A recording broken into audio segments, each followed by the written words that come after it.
और मोस्टली जो आप लोग मुझसे ज़्यादा क्वेश्चन करते हो कि जो एग्रीकल्चर का काम करते हैं जर्मनी में वो कितने पैसे कमा लेते हैं। तो जो लोग जर्मन में काम करना चाहते हैं तो 1 महीने बाद काम स्टार्ट हो जाएगा। तो नॉर्मली तो जनाब यहाँ पे 6-7 घंटे ही काम होता है। अगर मौसम अच्छा है तो आपके 8-10 घंटे भी लग जाते हैं। और अगर आपके 6-7 घंटे लगते हैं तो आप खुद ही हिसाब लगा लें 12 यूरो के हिसाब से कि आपके कितने पैसे बन जाएंगे जर्मन में।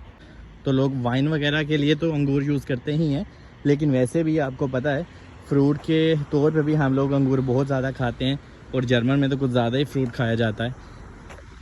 तो अभी ये अंगूर तकरीबन 1 महीने में पक जाएंगे तो फिर से यहाँ पे काम स्टार्ट हो जाएगा, ठीक है। जिनमें से एक बंदा मेरा दोस्त भी है, जैसे कि असलम उसका नाम है और वो यहाँ पे काम करता है, तो उसी के रेफरेंस से मैं यहाँ पे वीडियो भी शूट कर रहा हूँ आप लोगों के लिए।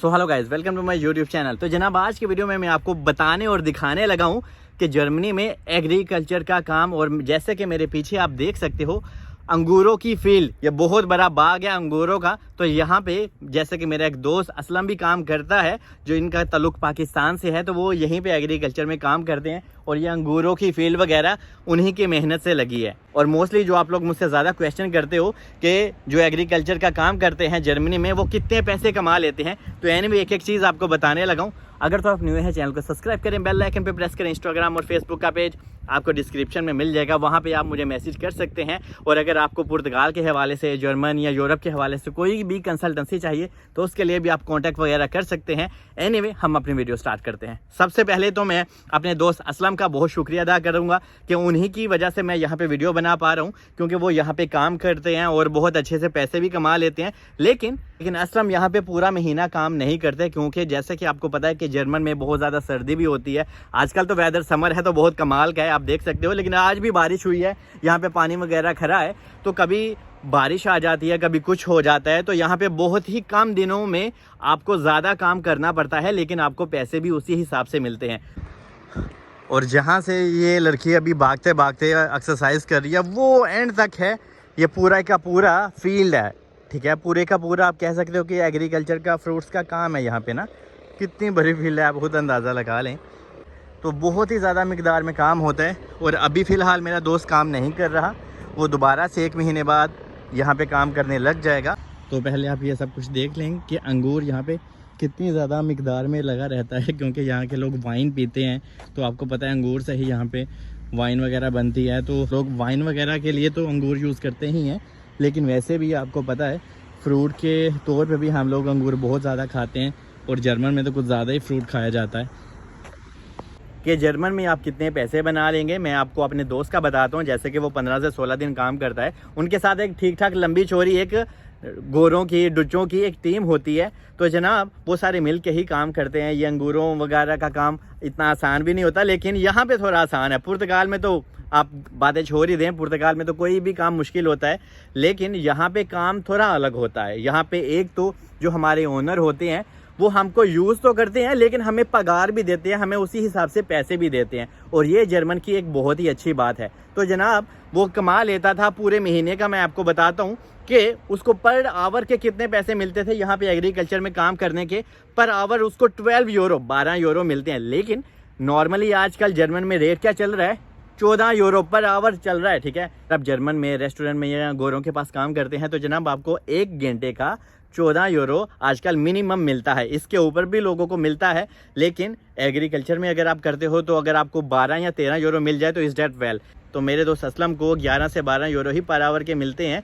तो अभी मैं बता दूं कि कितने घंटे काम होता है। तो जनाब घंटे यहाँ पे 6 से 7 घंटे ही काम होता है, क्योंकि आपको अगर बारिश आ जाती है तो आपको यहाँ पे सब कुछ क्लोज़ करके इधर उधर जाना होता है। लेकिन यहाँ पे जब आप काम करते हैं तो वो आपको क्लॉथ्स भी देते हैं। तो जनाब 15 से 16 दिनों में ये ऑलमोस्ट काम कंप्लीट हो जाता है। और उसको पैसे आपको मैं मंथली बताता हूँ कि कितने मिलते हैं, क्योंकि कभी कभी अगर वेदर अच्छा होता था तो वो 8 से 9 घंटे भी काम कर लेते थे। तो इस वजह से ये चीज़ आपको बताना बहुत ही ज़रूरी है ताकि आप लोगों के काम आ सके। तो नॉर्मली तो जनाब यहाँ पे 6-7 घंटे ही काम होता है। अगर मौसम अच्छा है तो आपके 8-10 घंटे भी लग जाते हैं। तो आप खुद ही अंदाज़ा लगा लें कि पर डे का ये ऑलमोस्ट कितना बनता है, 110 यूरो से लेके 120 यूरो बनते हैं, ठीक है। अगर आपके 10 घंटे लग जाएं तो, और अगर आपके 6-7 घंटे लगते हैं तो आप खुद ही हिसाब लगा लें 12 यूरो के हिसाब से कि आपके कितने पैसे बन जाएंगे जर्मन में। तो एग्रीकल्चर का काम जर्मन में भी होता है, ये आज मैंने आप लोगों को क्लियर कर दिया। लेकिन जर्मन में एग्रीकल्चर का काम 12 महीने तो नहीं होता, लेकिन सीजन बाय सीजन होता है। लेकिन फिर भी एग्रीकल्चर में अगर आप काम करते हैं तो आपका मंथली आराम से 1500 से 2000 आराम से बन जाता है अगर आप जर्मन में काम करते हैं। एक और चीज़ मैं क्लियर कर दूं कि यहाँ पे सिर्फ अंगूरों का ही काम नहीं होता। अंगूरों का काम इसलिए होता है कि यहाँ पे आपको पता है वाइन वगैरह पी जाती है, बहुत लोग शराब पीते हैं, तो इस वजह से अंगूर यहाँ पे कुछ ज़्यादा ही मिकदार में पाए जाते हैं। ये देखिए अभी कच्चे हैं, ठीक है। ये असलम लोगों की मेहनत है कि उन्होंने मेहनत करके ये सारी की सारी फील्ड को ओके किया है, अंगूर लगाए हैं, एक एक चीज़ किया है। तो इस वजह से अभी इसको पकने में 1 महीना लग जाएगा। और आप मेरे पीछे भी देख सकते हो ये पूरी की पूरी फील्ड ही अंगूरों की है। तो जनाब ये बहुत मेहनत से लगते हैं और ठीक ठाक इनकी बड़ी टीम होती है और ये सारे मिल के काम करते हैं। आपके पैसे भी ठीक ठाक बन जाते हैं और छुट्टियाँ 2-3 हो जाती हैं कभी कभी, तो इसमें पूरा वीक भी आपको छुट्टी मिल जाती है। अगर पूरा हफ्ता ही बारिश है तो फिर आपको वो कोट वगैरह दे देते हैं, लेकिन अपना काम वो रोकते नहीं है। इसमें आपको बता दूं कि जैसा कि जनाब यहाँ के लोग आपको रिहाइश प्रोवाइड नहीं करते, क्योंकि अगर आप यहीं पे रहते हैं तो वो आपको ये बोलते हैं, आपका ओनर आपको ये बोलता है हम आपको काम दे रहे हैं, हम आपकी मेल्डिंग कर रहे हैं, ठीक है, लेकिन रिहाइश का बंदोबस्त आप खुद ही कर लें।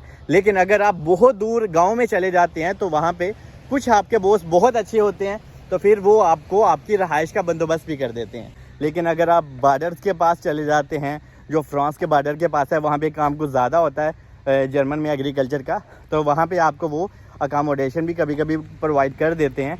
होप कि मैंने आपको एक एक चीज़ गाइड कर दी है। दुआओं में मुझे याद रखें और अगर मैं कुछ मिस कर गया हूँ आप कमेंट्स बॉक्स में लिख सकते हैं, मैं आपको वहाँ पे भी रिप्लाई दे दूँगा। बाकी दुआओं में याद रखें। I love you all.